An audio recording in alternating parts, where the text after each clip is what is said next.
Yeah. I love my HBCU. And boy, I love it, love it. I love it, love it. I love my HBCU. And man, I hope my team they won. I hope my team they won. Yeah. Man, I hope my team they won. I hope my team they won. Yeah. I tune into the HBCU Sports Lab to see if my team won or lost. If they lost, I'm quiet as a mouse. But if they won, keep tab. I'ma do the dab, yeah. Dr. Cavil, he know what he be talking about. Mike and Charles, they know what they be talking about. They compress the analytic data with your hip hop. If you know them like I know them, they gon' tell you if your team, if they won or lost, and who the ball. So listen to Professor, yes sir, and pay attention. This is Dr. Bill with Inside the HBCU Sports Lab with Mike Washington, Charles Bishop. Mike Washington is still out on assignment. I don't know, but I know this. It's cold down here, so if anything, he might be by the fireplace. Yeah, y'all hadn't heard? Y'all hadn't heard? We're here in Houston, and it's cold. This is Dr. Bill with Inside the HBCU Sports Lab with Mike Washington, Charles Bishop. Welcome to episode 235 of Inside the HBCU Sports Lab radio show and podcast, a show that's covering the sporting HBCU dash for all things HBCU sports institutions, large and small. From the NAIA to the NCAA, we share insights and information on the HBCU sports culture in the business of HBCU sports.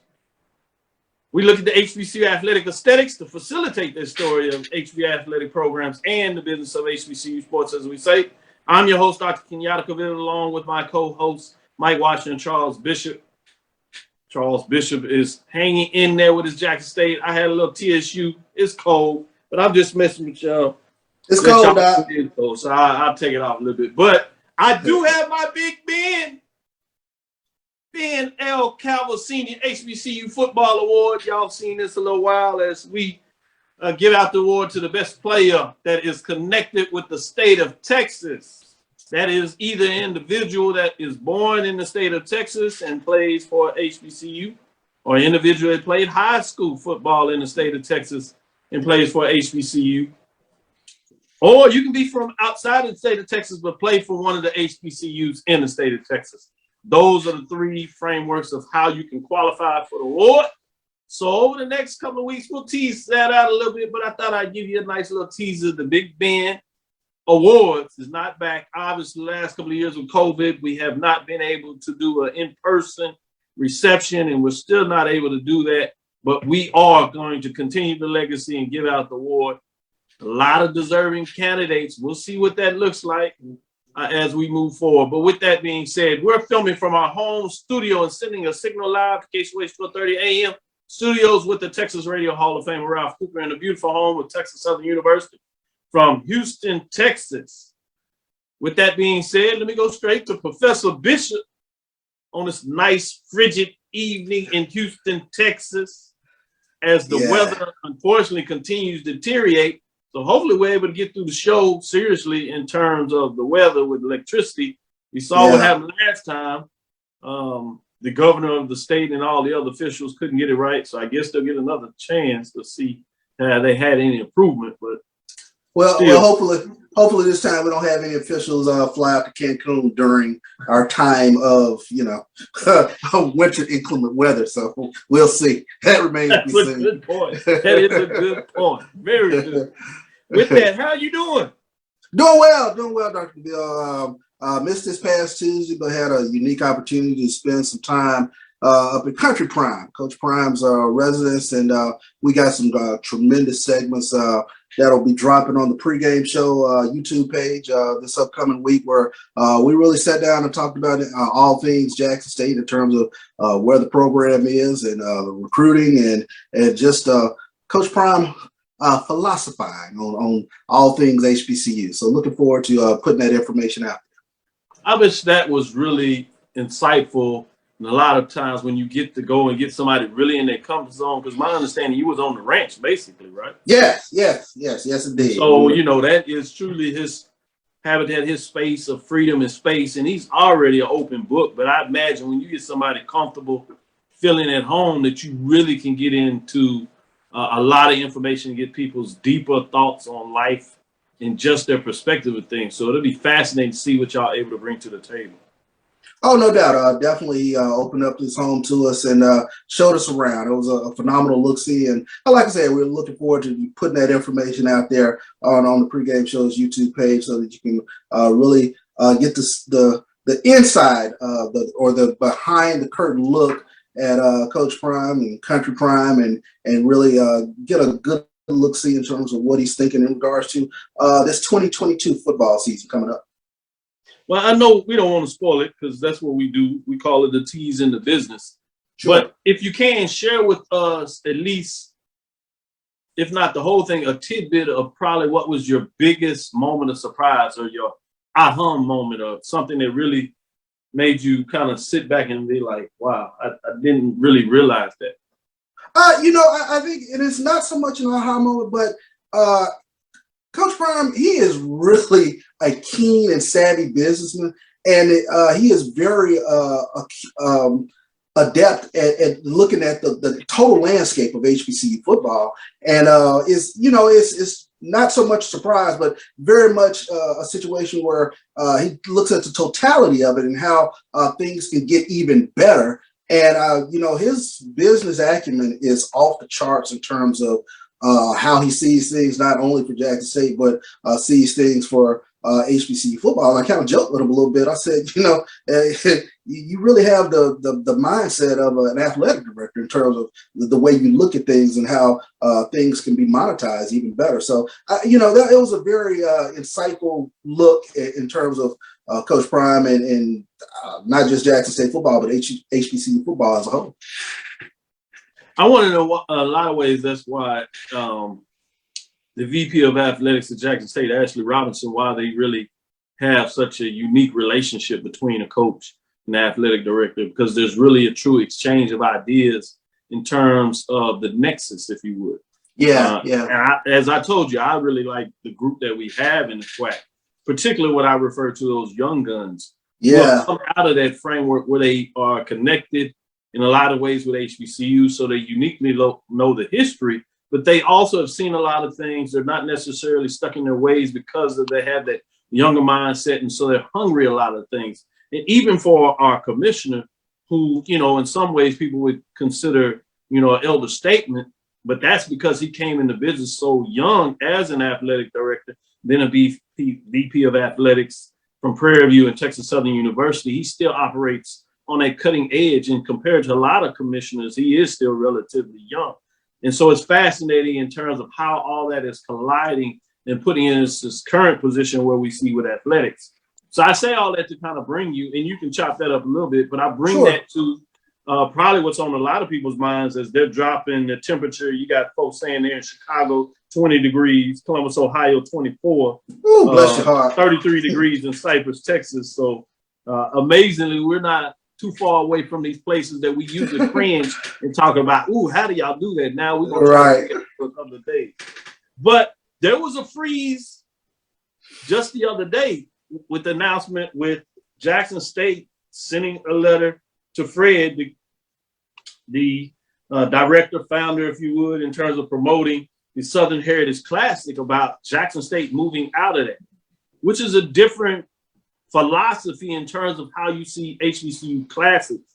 So, I have some perspective on this, and I might share it if we have time, but I wanted to get your first reaction. And I think that's kind of tough because you're in a unique position where you get some inside information that you're not necessarily allowed to share at a given time, because it's more in terms of a consulting relationship than it is your media relationship. And uniquely, I'm in that position. We got to kind of dance that walk, if you would, of when we are in which seats. But emotionally, even with that, knowing maybe that this was coming, I'm sure you probably didn't quite know it was going to hit then.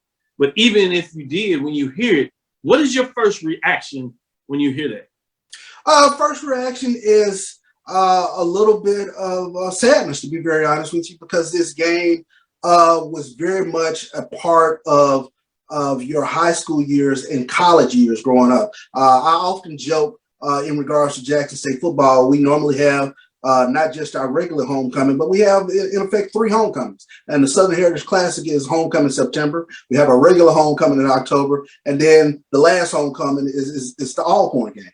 And some years, you know, that Southern game is another homecoming game. So we have up to 3 or 4 homecomings. But that Southern Heritage Classic, I'm so jealous. I'm so jealous.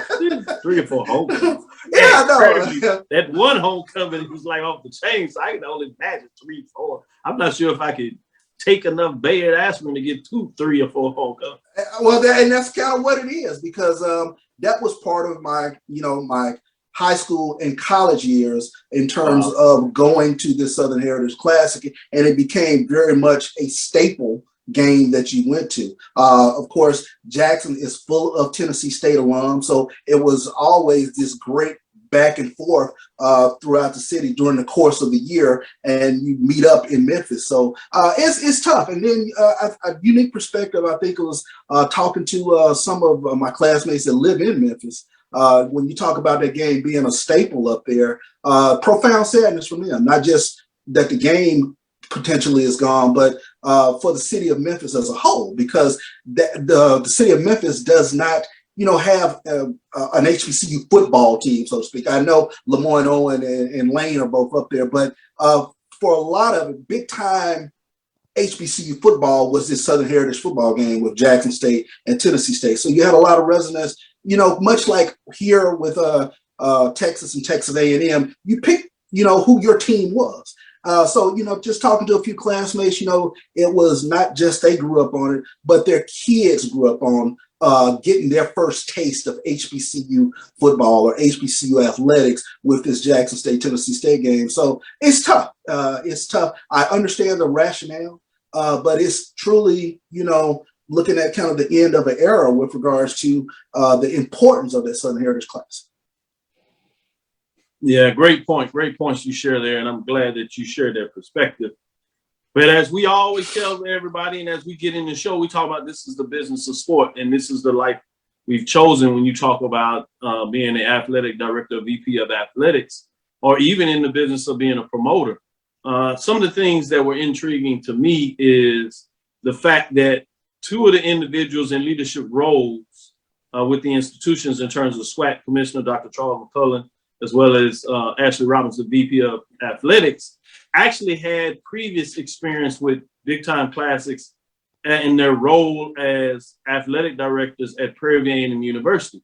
So they played in the State Fair Classic. So, you know, I am a historian in terms of understanding in some social spheres, as we talk about sociology, that you're also a product of your experiences.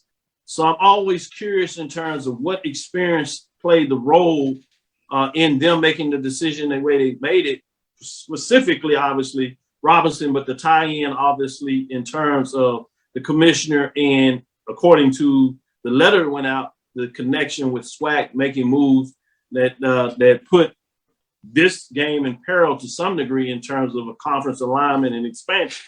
And so as things get bigger and better, oftentimes other things are casualty. We've seen that in other conference churning, as we talked about from a business perspective, an academic research perspective. But one of the things that I did want to level set is, you know, I seek to do my research, as I was intrigued when you can go and find the information, if you can dig deep enough, that this classic, at least from 1990, started out when the teams were getting about 50K. Bands weren't getting anything. And it has grown over the years with the bands getting maybe 30,000, and then football team getting 285, maybe up to 300,000, a total package of about 325, maybe upwards almost 350. So you're talking about maybe $602 million or so over 30 years. That equates to about 225 or less than 225K over 30 years. And so if you just take a blind view of that, you can start seeing where you start questioning, is this a good business matchup? Culturally beautiful.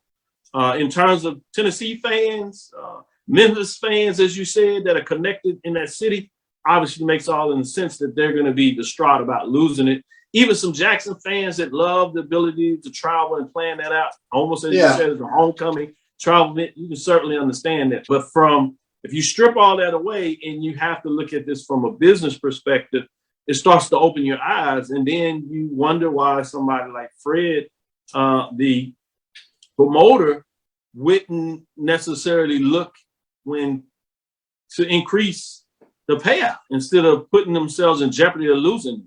Because let's even say you play this out in terms of a legal perspective. It's going to take time to get through the courts if that's the case. Sure. First of all. And so that's going to cost money. Let's say that you are in the right and you actually win. Well, you get that money, but do you think the team is going, or the institution is going to go back to the table after you took them to court? Even if you won, they told you they wanted to play in the game. So it's interesting to me that you wouldn't go necessarily back to the table and say, hey, what can we do to at least keep you in here one more year?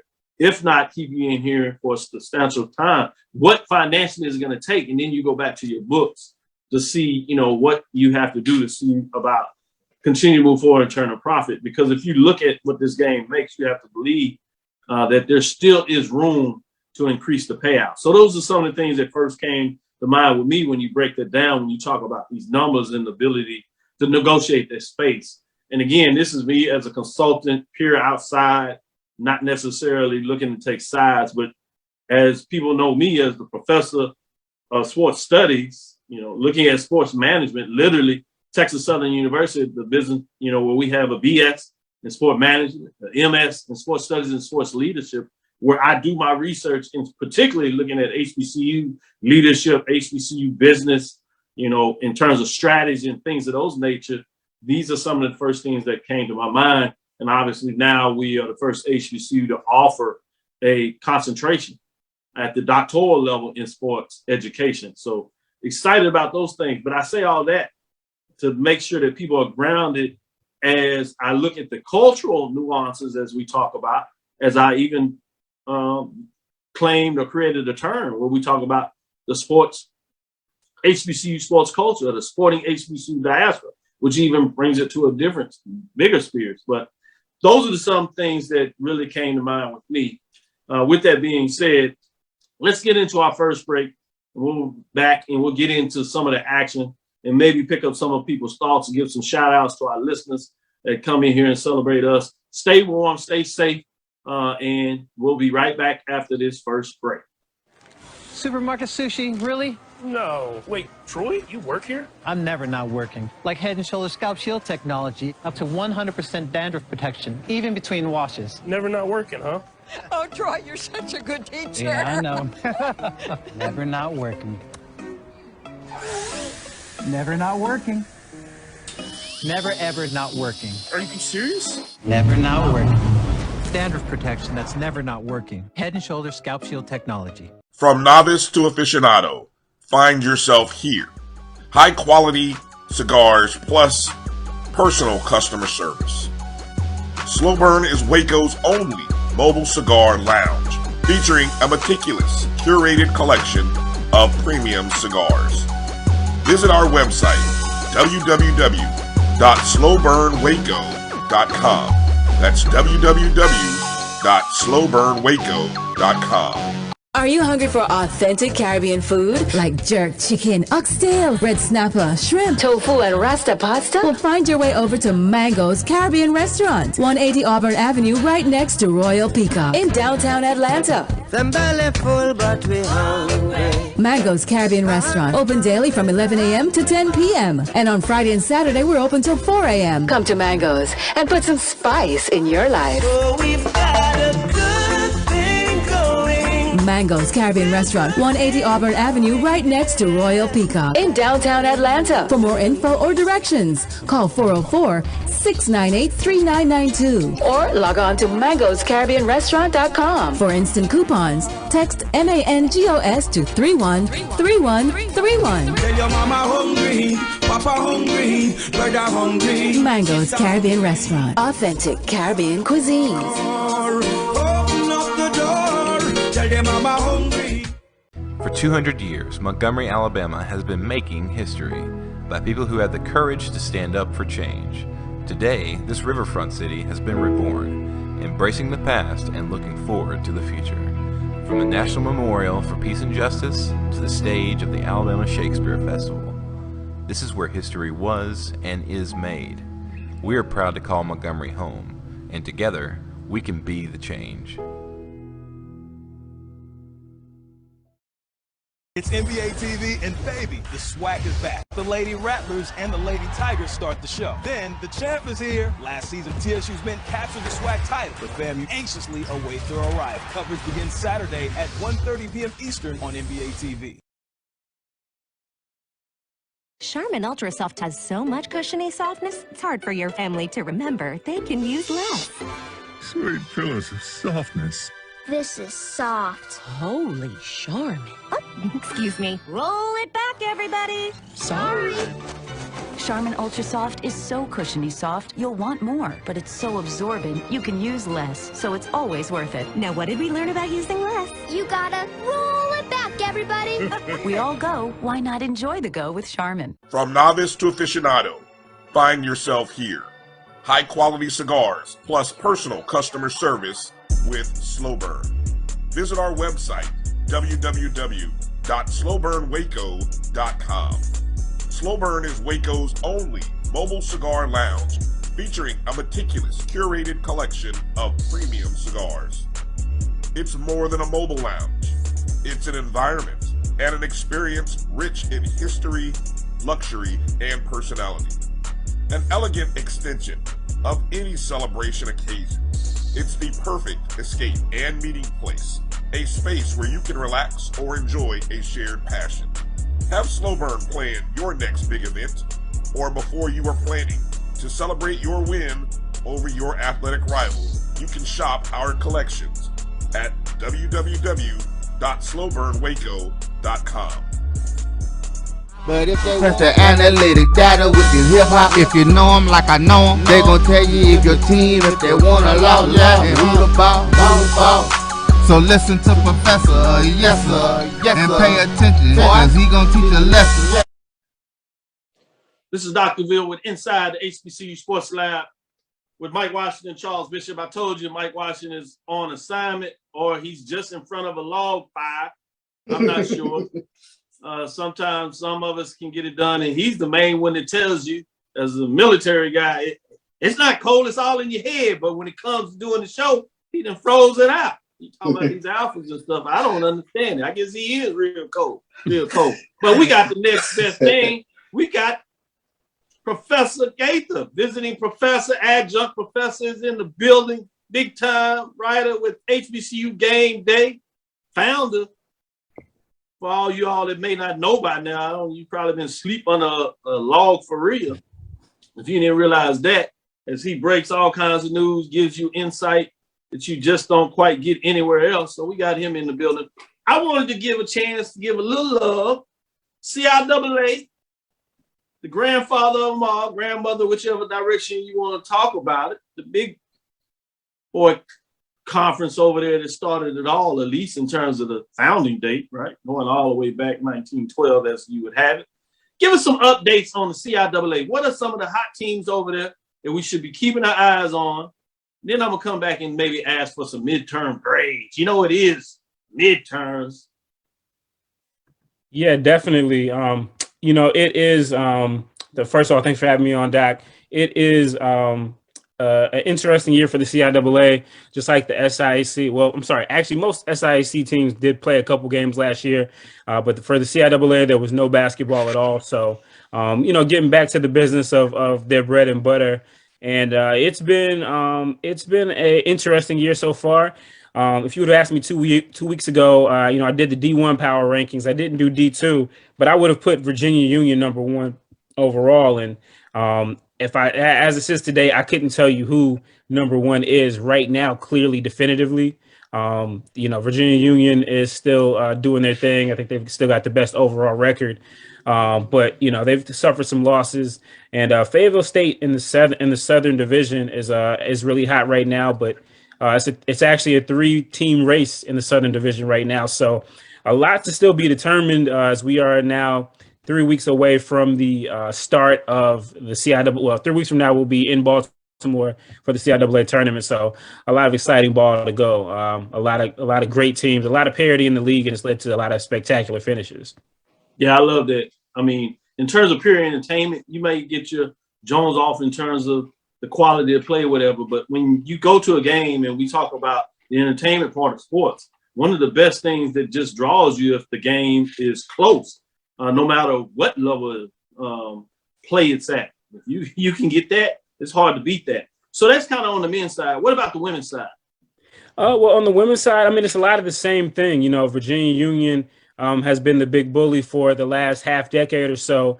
But, you know, after the last CIAA basketball season, they had a chance to their coach had a chance to go and do other things. And she moved on. So they're starting over from scratch.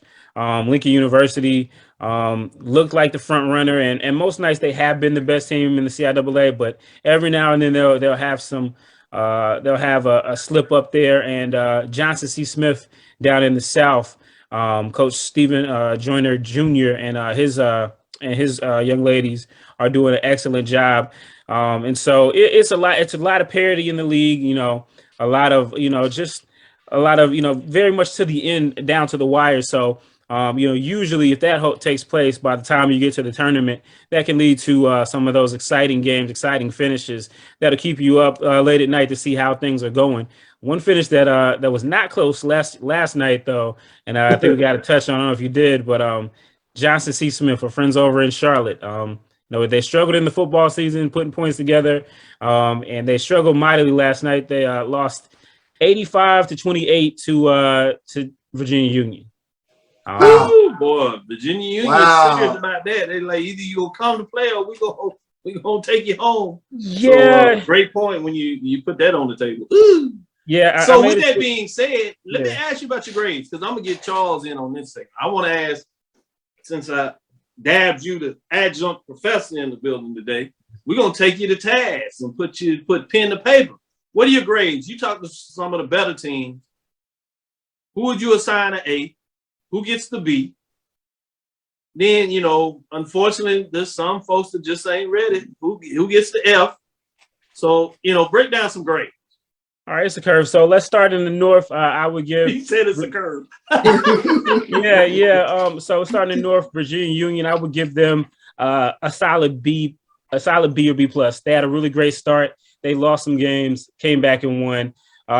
Lincoln University, I would give them the same grade. I would give them a similar grade as well. They're looking to make noise as the tournament moves up north. Bowie State University, they get a C plus. They don't have a great record, but they have beaten the two top teams in the North, who again 2 weeks ago I would have told you are the two best teams in the CIAA in Union and Lincoln. You go down there, you get Shaw. I think they're probably at a C as well. They've been competitive. Who else do we have in the North? Elizabeth City, I would give them a C. They've been playing without their leading scorer, their best player all year long, over 500, and still in contention, a team you don't want to play in the tournament. And even at the bottom of the list, I guess we would have to give a C minus to Virginia State. They've been the most consistent program under Lonnie Blow over there the last half decade or so, but talented players. They got two of the better scorers in the league, but just haven't been able to put it together, and they've lost some games at the end. So there we'll go with that. We'll go over to the South. I would give Fayetteville State. I would give them a minus right now. They're 8-1 in the conference. Even after having to battle COVID, where that set them down for a couple weeks. I think they've played now. God, I think Saturday's game will be what for their men and women will be like 8 games in 16 days, maybe. Yeah. I mean, they've been, and I was wondering how that would impact them. It hasn't hit them yet. Maybe we'll see when you get to the middle of the month. But right now, they're rolling. Their only losses to Livingstone College. Livingstone, I would give them a B plus. They were a program. They under Coach Stinson, they've been doing really well for a while. Fell off in 2019, 2020, even though they had two of the better players. They don't have as much star power as they have, but they've been very smart. They have Coach Stinson says he has 40 guys that he can call out to play for Livingstone. So, Wow. Basically that means they're never going to forfeit the game to COVID. Somebody's always going to be there.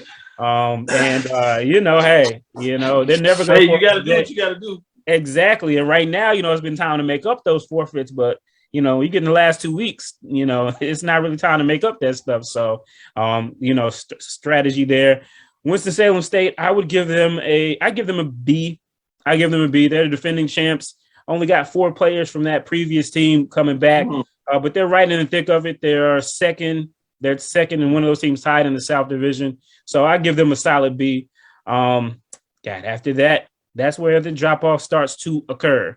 That we've got Johnson C. Smith. They just scored 28 points. They've had, it speaks for itself. It speaks for itself. So I gotta give them a D just off the strength of that. St. Aug would get a D as well. They're right there. And Claflin bringing up the rear. The new guy in town, they're getting the F. Yeah, he finally went there. I was going to say, Charles, he great like you on the curve. He really all the A minus, C's, all the C's. He did say a curve. See, he did throw a couple in some D's, and then some folks just couldn't make it. And then, unfortunately, somebody just did not come to class. Right? So they get. I try to tamper with the curve all the time. So. They've been in some close. They've been in some close ones. As at St. Aug, but. They just, certain teams find a way to win, other teams find a way to lose. I think either any of the top 3 teams in either the divisions could end up being the champions, and you wouldn't be terribly surprised. That's just how close it's been. Again, at the top, it's at the CIAA South, 3 teams, 4-1. So Winston has lost to Fayetteville, who lost to Livingstone, who Winston beat. So, everybody's had that first go around. Everybody's gearing up for the second go around this week. So we'll get a chance to see how things are shaking up. But I'm excited about Baltimore. I think a lot of people are, and I think there's a good reason. No doubt. I really appreciate the summary that you provided. Taking us inside the CIAA, no one does it better than Steven Gaither in so many frameworks. Let me go to you, Professor Bishop. What did you think of the adjunct in terms of his grades? Yeah, that's fair. I had a couple questions for him because I-95 battle this weekend, Virginia Union, Virginia State. Is there a team that gets a significant boost of momentum coming out of that game? I think both teams. I think Virginia State more than Virginia Union could use it, but I think again, Virginia Union. They're trying to get back to establish themselves again as a team to beat. They won this matchup the first time pretty handily, I think by 20 plus points. Yeah. So, they're going to have to, I know Virginia State's going to feel like they got a lot to prove. And so I think, for Virginia Union, you just kind of got to not come up with complacency. You just held a team to 28 points. I made a joke. My friends in Charlotte didn't like. I said, they scored 1 point for every day in Black History Month over at Johnson Smith. So we appreciate the solidarity. But no, so it's I think you kind of got to watch for that after a big win. But I think Coach Butler and his guys will be ready. So that was a good one. Let me flip to the women's side of the ball, and this is a team that I've kind of been keeping an eye on. It's Lincoln. When we last saw them play back 2019, cruised through the regular season, got knocked off early. But talk a little bit about this Lincoln program. They've really stepped their game up, if you will, from 2019 to even now, where they're playing some top-notch basketball. Yeah, Lincoln University is a team. Again, Virginia Union had been the standard in CIAA women's basketball every year. They're usually near the top of the Atlantic Division, and Lincoln was the team that was kind of nipping on their heels along with Bowie State in the North. But Lincoln actually, you talk about that 2020 year, that was a great year, and then they lost the year to COVID, and actually come before the season this year, they lost their coach. He went on to another position.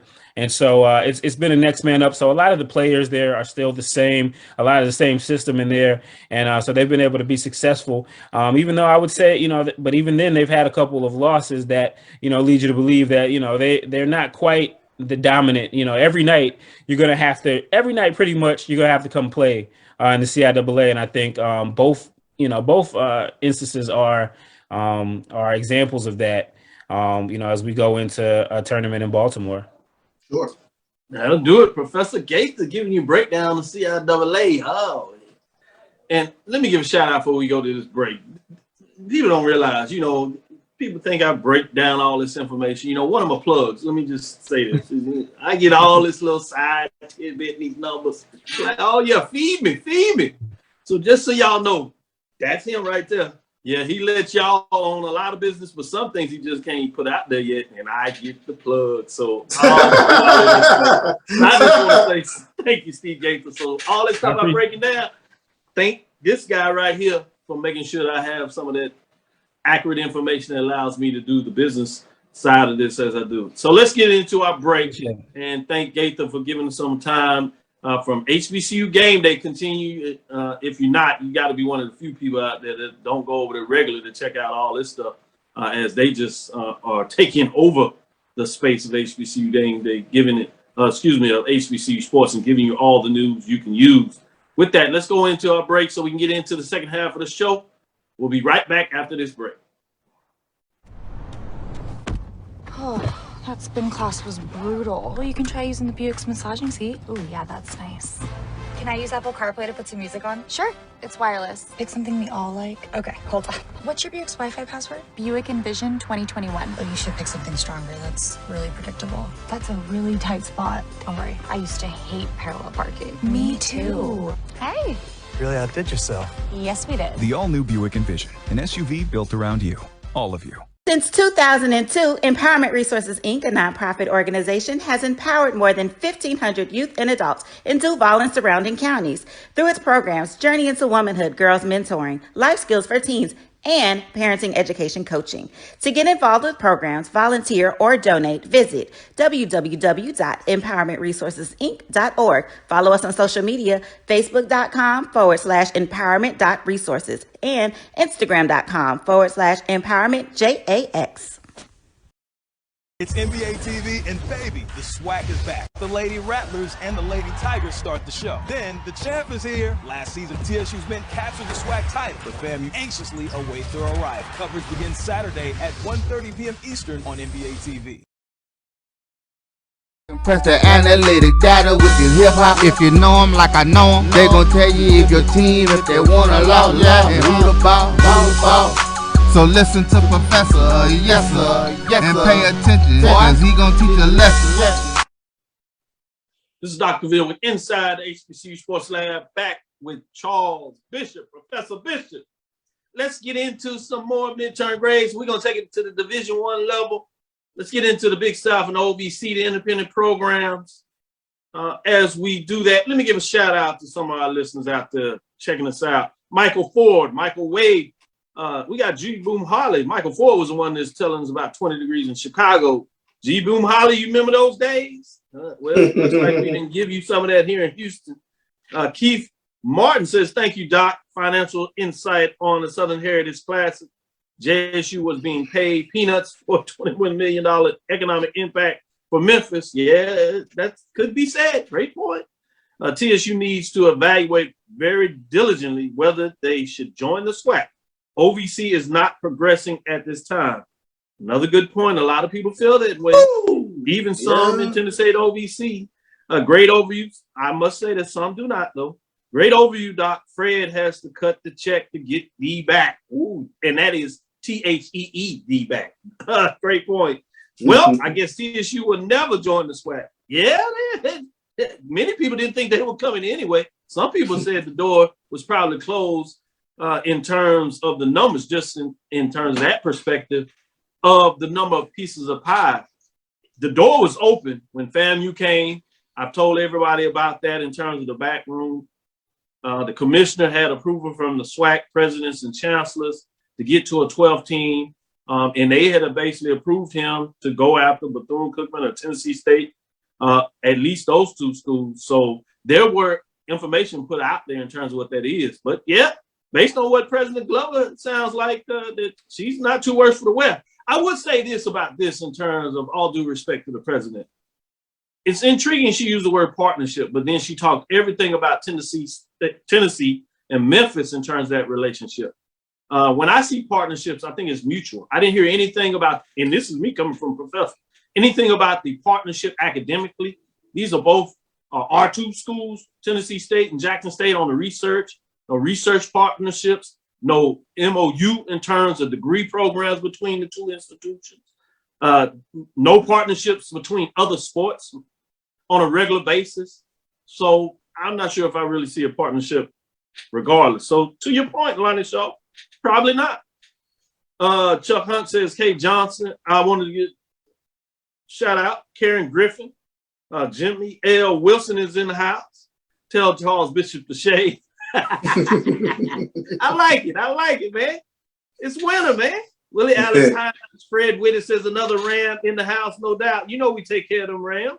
James Knox, not HBCU, but G-Town versus St. John's was huge in the 80s. He's talking about bringing that back for SWAC schools. W. Sherman Miller is in here. What else we got? David Barnett, Troy Franklin, Ricky Burton, always in the house. David Barnett, as we said. Stan Hardy is in here. James Knox. Shout out to all the listeners. Dr. Holmes. Yes, sir, Dr. Holmes. The math man, he'll break down them numbers if nobody else will. I can always turn over here and ask him to do a couple of algorithms or some statistics to make sure that I know what I'm talking about. See, I know. Charles, I know you wanted to jump here and say something, or did you have a question? No, I got to reach out to him about them statistics. I'm taking it now. So, but you know, that is a very interesting thing that you said in regards to Tennessee State. And one of the questions that I guess came for me is, you know, without that Jackson State sort of tie-in to this HBCU stratosphere, you know, where do you get that now within the playing in the OVC conference? I mean, is there another, you know, HBCU rival? Or are you just outside looking? I think the intriguing one, probably one of the most easiest ones to do, is that North Carolina A&T. The other team that is independent now, that's in Big South, since Hampton is leaving by themselves. I think about 7 hours apart. You know, it's a little long, but not too bad there. But I think that's probably the closest one. It's going to be challenging with the SWAC schools, not because they wouldn't necessarily be good partnerships, but if you think about the SWAC schools and their schedule, how big is a coach or an athletic director wanting to play somebody like Tennessee State as a non-conference game when you'll likely have Jackson State, FAMU, you know, if you're talking about regional programs in the East on the schedule. Even if you go to some schools like Grambling State, Southern, that were old-time rivals as well, I mean, they got each other. They got Alcorn on the schedule, Prairie View to some degree. And then they got the crossover with either a FAMU, which is a permanent turnover with FAMU. Obviously, you got Jackson State, and that's not going to roll off the schedule but 2 years, and so you're still going to play them. Where are you going to necessarily even have the room? Yeah. Then you go into the MEAC, and they have the schedulability about that, but does the distance work out when you talk about maybe putting a Morgan State? Is the interest there for those? Maybe in North Carolina Central, possibly South Carolina State, obviously, but obviously South Carolina State seems to be tied in. They want to do regular games, continue with FAMU, Bethune-Cookman, and Alabama State and A&M rotating regularly because they already had those games. Again, the question becomes, where is the fit, unfortunately, when you talk about Tennessee State? Not just the interest, which I think you could make an argument. With that, let me give you an update. Close one here for Hampton on the women's side. Unfortunately, they're losing, though, with 2:40 left in the fourth. You have South Carolina Upstate 55. Hampton is 53. But with that being said, let me give you the conference standing. North Carolina A&T is sitting at 9-11, 6-4 overall. Hampton is 7-9 and 3-3 in the OVC. What are your grades on the women's side for North Carolina A&T and Hampton at this point? North Carolina midway through the season, you know, I think they're, you know, treading water, like right in the middle of the conference. You don't really see them making a significant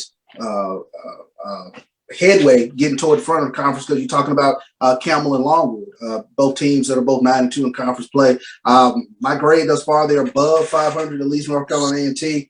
Hampton is right at 500. So if you're above 500, C plus. If you're at 500, C-ish, ish. you don't believe in no C minus. I'm glad. Don't.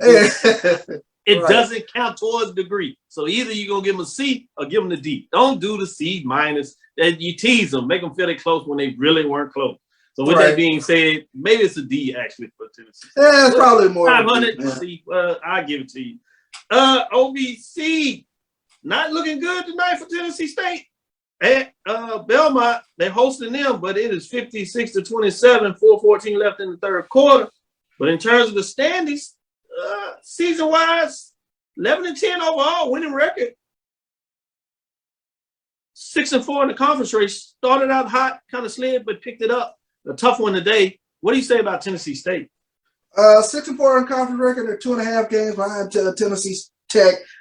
Can they make up the distance? Can they find that win over Belmont or Austin P? Tough sledding going forward in that regards, but 6-4 thus far. Like you said, they started out hot and then hit that little slide. Did win this past weekend, but still just a C. You're just trudging water right in the middle of the conference. Yeah, you said it best. Let's go quickly into the men breakdown to get those midterm grades. North Carolina A&T is up by 5 on Winthrop. It is early, about to end the first quarter, 6 seconds left.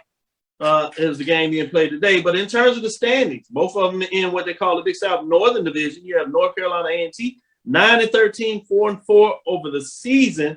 Hampton lost yesterday, continues to struggle, sliding 6-13 overall and 2-6. So I imagine where they are, but we do this as you are the professor. So what are your grades? Longwood is stretched out on everybody in this conference. North Carolina T 4-4 thus far in conference. But they've hit that little rough patch. They've lost 3 in a row on the men's side of things. They are D right now, and Hampton is a definitive F. They are at the bottom of the conference, being the cushion for everybody else. So tough thus far. I've never heard that, a definitive F. That means you get a D and an F? Definitive? That's almost as bad as my F squared. Yeah, when you're looking up at everybody in the conference, it's not a good place to be. So. Well, I guess all is loving. Or in grades, as they said. With that, OVC, Tennessee State on the men's side, they play later at 7:30. It is on ESPN for those who want to check it out. But in terms of their record, Tennessee State 9-13 overall, started out pretty solid non-conference, but fall behind the pace in terms of the conference race. They sit at 4-6. Can't quite get over the hump. They've kind of straddled the fence. Win 1, win 2, lose 1, lose 2, making them sit at 4-6. What are your grades for Tennessee State? Tennessee State will probably be right at a D. Like you said, they can't make headway. They are just peddling water right there in the middle of the conference, 6.5 games out right now. But you just can't get a good fix on them. They are a decent team, but they cannot get over the hump, and that's the most frustrating part about watching Tennessee State. It'd be fascinating to see what they would do in either the MEAC or the SWAC, since we're talking about conference journey. What would that mean? You know, a lot of things would happen, coaching, different styles of play, things of that nature, travel, divisional play. What would they look like? But with that said, let's get into this last break. Fourth quarter, we'll come back with the SWAC and see what your grade analysis as we just finished with the halfway mark and we get to start, as you said, the rotation. Teams flip in terms of second half. I will be, unless the weather messes all up, I'll be traveling. I'll get to go and do all my lecture tours. So I'll be in Tallahassee on Saturday. And then the plan to sneak in Daytona to see Bethune-Cookman on Monday. So I get a chance to see the new kids on the block as the Texas schools hit the road. But I'll be following Texas Southern, so it'll be interesting to see. But let's get into this last break. We'll be right back and bring in the fourth quarter and talk about those grades for the men's and women's in the SWAC. Stick with us. It's never too early to plant the seed, to share the tradition, and instill a sense of pride in your HBCU with your little ones. HBCU Pride and Joy Children's Boutique helps you share your school spirit with a wide selection of adorable kids apparel and accessories officially licensed from your favorite HBCU. Visit hbcupridejoy.com and follow us on all social media at HBCU Pride Joy on Facebook and Twitter. The Cavil Group is a Florida-based marketing and training consulting firm. We help businesses communicate to their target audience and engage them in conversation. We also help to expand their audiences, which will ultimately result in growth for those organizations. In addition to being a certified constant contact specialist, my colleagues and I are also certified in John Maxwell Leadership Principles. We use these proven principles to conduct workshops, training, and private coaching sessions for individuals and companies looking to take things to the next level. Contact us to schedule a free consultation. Issues today, don't delay, call Cavil. It's NBA TV, and baby, the SWAC is back. Florida A&M Rattlers, Texas Southern Tigers, where you at? First, the ladies of the Rattlers and Tigers start the show. Then, the champ is here. Last season, TSU's men captured the SWAC title. The FAMU's fierce on the floor and anxiously await their arrival. This HBCU showcase will be electric. Don't miss it. TSU, FAMU, pull up, tap in. Coverage begins Saturday at 1:30 p.m. Eastern on NBA TV. Press the analytic data with your hip-hop. If you know them like I know them, they gon' tell you if your team, if they wanna lose, yeah, and who the ball. So listen to Professor, yes sir, and pay attention, cause he gon' teach a lesson. So y'all check me out and see what I have on. I might be on NBA TV. See if y'all can give me some love this Saturday. We'll see what it is. I might do two weeks in a row because I come back. Following week, the NBA has the game here in Houston. Boy, I tell you, living right, I guess. We'll see what. I know, right? So let's jump over to the MEAC and give them some love and break down some grades. We won't go through all the teams. You can give a couple at the top, maybe a couple at the bottom. That's on you, how far you want to go into your grade analysis. But Saturday matchup on the women's side features Maryland at Howard. And then Monday, you have 3 games. You have Norfolk State at Eastern Shore, Howard at Delaware State, and St. Andrews at North Carolina Central. In terms of the standings, Norfolk State is at the top, 4-0. Behind them is Howard Bison. Just outside of that is Coppin State Eagles, and then you go to the bottom of the conference. Yeah, Delaware State at 0-3. Just ahead of them is North Carolina Central at 1-5, as well as Maryland Eastern Shore at 1-4. Who you are giving your grades to that you want to talk about right now on the women's side? What stands out to you? What stands out is the parity in the league. Norfolk, Howard, and Coppin State are right around each other. Norfolk State 4-0 in conference, but Howard right there nipping at their heels with 1 loss in the conference, and Coppin State at 4-2. But they're all playing good basketball, so they're all going to be. Norfolk State obviously gets the A. Howard with the A as well, and I think Coppin State is deserving of a B right there behind them. So that the parity in the league, I think, is what jumps out to me with regards to the MEAC women. With that said, let's stay with the women, but we're going to shift into the SWAC down south, as they say, Southwestern Athletic Conference.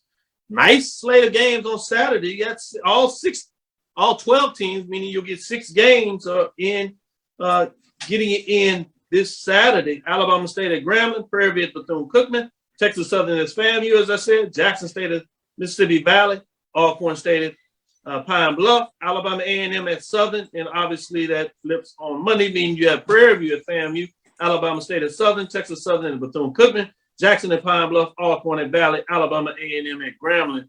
Full slate of games, boy. If you're into basketball, SWAC style, you got 12 big-time games this weekend. Doesn't get much better than that. But in terms of the standings, at the top, Jackson State stands alone. Slightly behind them is Southern. You got a lot of teams in the middle of the pack, but then bringing up the rear, Valley at 1-8, Bethune-Cookman at 1-7, not to be outdone by Alcorn State sitting at 1-6, not including their forfeit game there. What are your thoughts, grades on a couple of teams on the women's side for the SWAC? Obviously, Jackson State stands out, being 9-0 in conference play. They definitely get an A+. A little injury to watch out for. I was wondering if you're going to add that plus. That's what I was looking for. Yeah. But you have to be careful and watch out for Jackson State injury. On the injury front, Deja Rogan has been down the past couple of games, and it's turned them from superheroes to kind of mere mortals, because we saw this past weekend with Grambling and Southern. Jackson State struggled quite a bit to kind of get that continuity on the offensive side of the ball. They were able to out-rebound both teams, and I think that was the the difference in the game being that Jackson State has a tremendous height advantage. They were able to wear Southern down late in that ball game. But I tell you what, that was a tough game. And I think Jackson State now sees that they do have a formidable rival to keep an eye out for as we get toward the SWAC tournament. But Jackson State definitely will have an A+. Southern, I'm going to give them an A as well because they've been playing really, really good basketball. That game against Jackson State showed me quite a bit. And what's remarkable about them is they don't have a player in the top 20 in scoring. They don't have a top player in the top 20 in rebounding. It is truly a team effort. They play tremendous defense. I can't tell you how many times they got their hands on the ball against Jackson State. So it was a really interesting game to watch. So they're going to be a scary team to watch as we go into the second half of conference play. And then keep an eye out for a team like Grambling that has tagged a loss on Sunday. So I think Grambling is a very interesting team to keep an eye out for as well. But they would get a B as well. But Monday night, Jackson State and UAPB. That's one to keep your eye on. I like that. Good point. Good point. I bet you Pine Bluff is a team where you have them pegged B whatever, maybe a B- in terms of what they're doing, even a C in terms of their expectation. But it's a team, depending on what they do in the second half, on a couple of tests, they can shoot up and find their way back in the mix in that A range. So that's a team I like when you break it down. Let's go into the men's side, back into the MEAC, if you would. And talk about these matchups and what's going on there and what makes it so interesting for our games before we close it up. Saturday, Maryland Eastern Shore at Howard, obviously, which means on Monday, you have the Howard at Delaware State. You sneak in a game on Tuesday you don't usually get. You got Gallaudet, a non-Division I team playing at Howard to give you some updates. They're trying to make up some games. And you have Maryland Eastern Shore, Delaware State on Wednesday before you get back to your normal Saturday, Monday game. So in terms of the standings, Norfolk State got the first loss, 6-1. Couldn't finish the first half undefeated. That loss was to team right under them, North Carolina, 3-1. Hadn't played all the games, but they do sit at 3-1. Behind that is maybe a surprise. Coppin State Eagles 4-2. At the bottom, Delaware State is 0-5, have yet to win a game, struggling. Morgan State Bears at 2-4, along with a couple of other teams that have 2 wins on the season that haven't been able to play all 7 of the mid-half, first half games. What are some of your grades for the MEAC?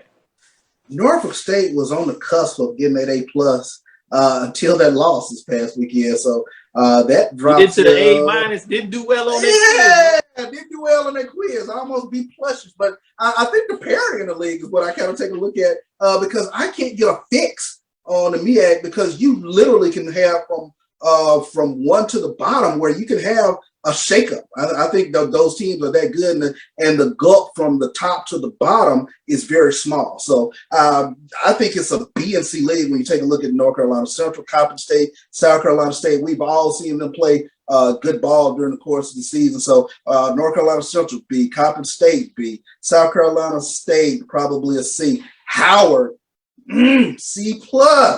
I think they can knock off anybody in that upper quadrant of the MEAC. So just a good league, good basketball top to bottom, and I can't really get a fix on them thus far. Yeah, that's fair. Maybe we get into that 12th week type thing, 3/4 of the season right before those final couple of weeks of the game. Maybe you get a bigger picture. I won't go over the conference slate in terms of that because we did it for the women's site. Obviously, it mirrors that. The game on the men's side is fascinating to me is that Texas Southern and FAMU, 2 teams at the top, as well as Prairie View taking on in general. The Florida teams new into it. Prairie View is that team that had those early losses, been playing much better late, but this is a team I'm not sure you want to catch. Can you kind of nail the coffin on them to make sure they don't even get in the tournament? Can you see them as a 7-8 seed and the top teams have to play? Fascinating there. But as we said, let's look at these standings because it is fascinating. FAMU at 7-2. Southern Jaguars at 7-2. Grambling State at 7-2. And right behind that, you have Alcorn State and Texas Southern, both at 6-3. And then you have a couple of teams at the bottom, Valley at 1-8, Jackson at 2-7, as well as a couple of 3-win teams along with a 4. What are some of the grades that stand out for you on the men's side of the SWAC?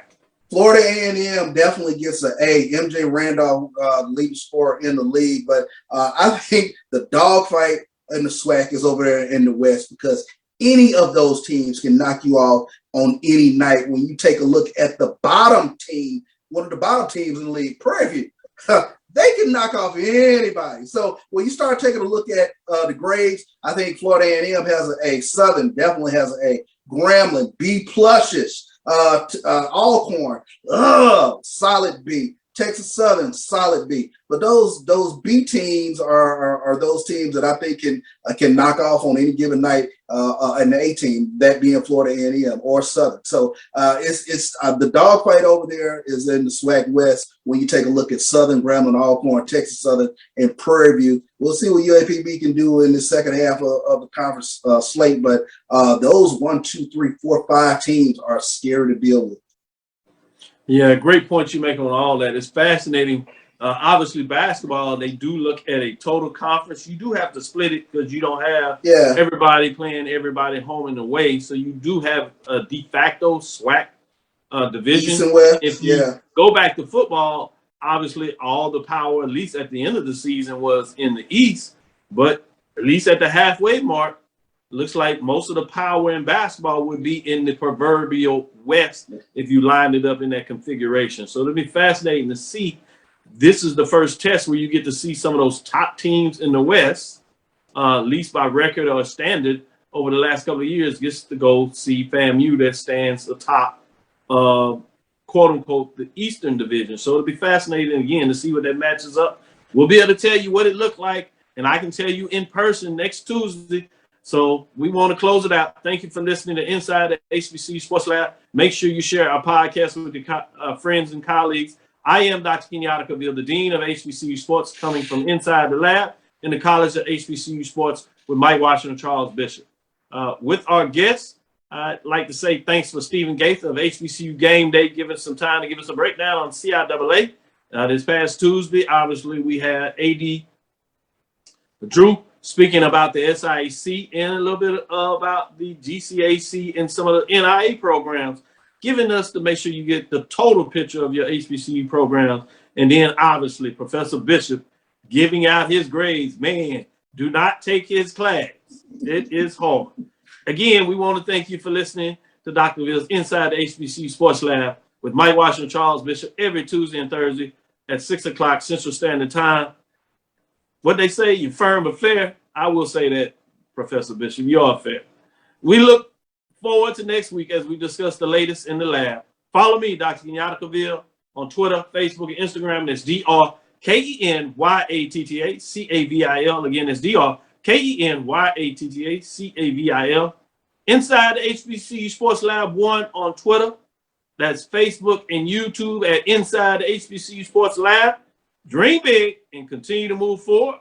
We will talk with you soon. Roy? Of course. Charles? Lecture. Dismissed. He gets an A+ on his